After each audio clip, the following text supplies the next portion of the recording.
السلام علیکم ناظرین، میں آرزو انصاری اس نئی انفارمیشن والی ویڈیو میں تہہ دل سے آپ کا استقبال کرتی ہوں۔ تو آئیے بنا زیادہ بات کیے شروع کرتے ہیں آج کا ویڈیو۔ پچھلے ایپیسوڈ کا سوال، حضرت داؤد علیہ السلام نے کتنے سال حکومت کی؟ آپ کے آپشن تھے یہ: اے 92 سال حکومت کی، بی 27 سال حکومت کی، سی 40 سال حکومت کی، ڈی 786 سال حکومت کی۔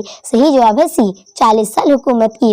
اور جن لوگوں نے کمنٹ میں صحیح جواب دیے ہیں ان کا نام ہے Siraj Ansari, Ehtesham all in one, Rafia Nazir, Muhammad Tariq Azmi, doctor Wasim.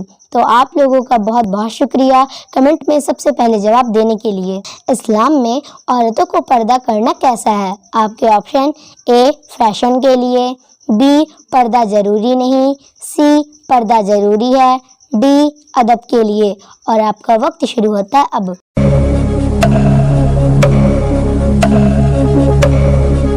صحیح جواب ہے سی پردہ ضروری ہے۔ اسلام میں عورتوں کو پردہ کرنا اس لیے ضروری ہے کیونکہ جو عورتیں پردہ کرتی ہیں انہیں اپنے آپ پر فخر ہونا چاہیے، کیونکہ دنیا میں بہت سی کتابیں ہیں مگر غلاف صرف قرآن پاک کو ہی چڑھایا جاتا ہے۔ دنیا میں بہت سی عمارتیں ہیں لیکن صرف خانہ کعبہ کو ہی ڈھانکا جاتا ہے۔ دنیا میں کثیر تعداد میں عورتیں ہیں مگر پردہ صرف مسلمان عورتیں ہی کرتے ہیں۔ ہمیشہ عزت والی چیزوں کو ہی پردے میں رکھا جاتا ہے۔ کچھ سمے پہلے کرناٹک شہر میں قریب ایک کالج میں نقاب پردہ پر وواد شروع ہوا۔ دیکھتے ہی دیکھتے کئی شہروں میں اس کا اثر آگ کی طرح پھیلتا دیکھا جا رہا تھا۔ معاملہ یہ ہوا کہ کچھ مسلم لڑکیاں ایک کالج میں ہمیشہ نقاب پہن کر جایا کرتی تھیں۔ مسلم لڑکیوں کو کالج میں جانے سے روک دیا گیا اور کہا تم سب نقاب پہن کر کالج میں نہیں جا سکتی۔ یہاں تک معاملہ آگے بڑھا، کورٹ تک پہنچ گیا۔ خیر، ایک اچھی سوچ اور ذہن رکھنے والے انسان سے اگر پوچھا جائے تو وہ بھی یہی کہے گا پردہ تو ایک اچھی چیز ہے۔ ہمارے یہاں عورت کا مطلب ہی ہوتا ہے چھپانے کی چیز، اور چھپایا اسے جاتا ہے جو قیمتی چیز ہوتی ہے۔ کوڑا کرکٹ کو تو گھر سے باہر کھلے میدان میں پھینک دیا جاتا ہے۔ اب ان کے یہاں لڑکیوں کو کیا سمجھا جاتا ہے، ایک قیمتی چیز یا کوڑا کرکٹ؟ یہ وہی لوگ بتا سکتے ہیں۔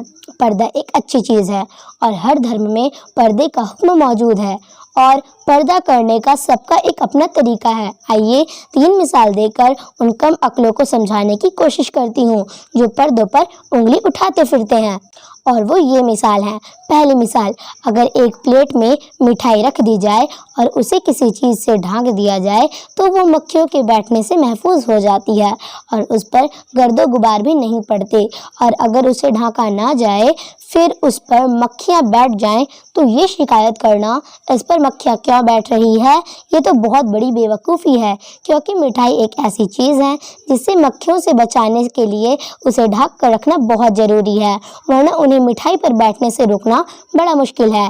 اسی طرح اگر عورت جو چھپانے کی چیز ہے اسے پردے میں رکھا جائے تو بہت سے معاشرتی مسائل سے بچ سکتی ہے اور عزت و ناموس کے لٹیروں سے اپنی حفاظت کر سکتی ہے، اور جب اسے پردے کے بغیر رکھا جائے تو اس کے بعد یہ شکایت کرنا کہاں کی عقل مندی ہے۔ دوسری مثال، جب آپ کوئی قیمتی موبائل خریدتے ہیں تو اس کی حفاظت کے لیے اس پر کور چڑھا لیتے ہیں، اسکرین کی حفاظت کے لیے اس پر گلاس چڑھا لیتے ہیں تاکہ آپ کے موبائل کی حفاظت ہو سکے۔ بس اسی طرح مذہب اسلام کی لڑکیوں کی حفاظت کے لیے پردے کا حکم ہے تاکہ ان کی عزت و آبرو کی حفاظت ہو سکے۔ تیسری مثال، اگر آپ کے پاس کوئی قیمتی چیز ہو، مثلا اگر آپ کو ایک شہر سے دوسرے شہر میں 10-20 لاکھ روپے لے کے جانے ہوں یا ہیرے جواہرات لے کر جانے ہوں تو آپ اسے تمام لوگوں کو دکھاتے ہوئے لے کے جائیں گے یا تو چھپا کر؟ ہر عقل مند کا جواب ہوگا چھپا کر، کیونکہ اگر دکھا کر لے جائیں گے تو خطرہ ہو سکتا ہے، کوئی بھی ڈاکو بدماش حملہ کر کے تمام پیسوں کو چھین کر لے جایا سکتا ہے اور جان بھی جا سکتی ہے۔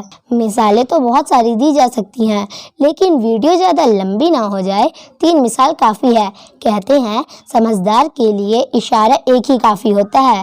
اب میں پڑھے لکھے اور غیر پڑھے لکھے لوگوں سے پوچھنا چاہتی ہوں، دنیا کی ہر قیمتی چیز چھپا کر رکھی جاتی ہے تو کیا ہماری بہن بیٹیاں ان تمام چیزوں سے زیادہ قیمتی نہیں ہیں؟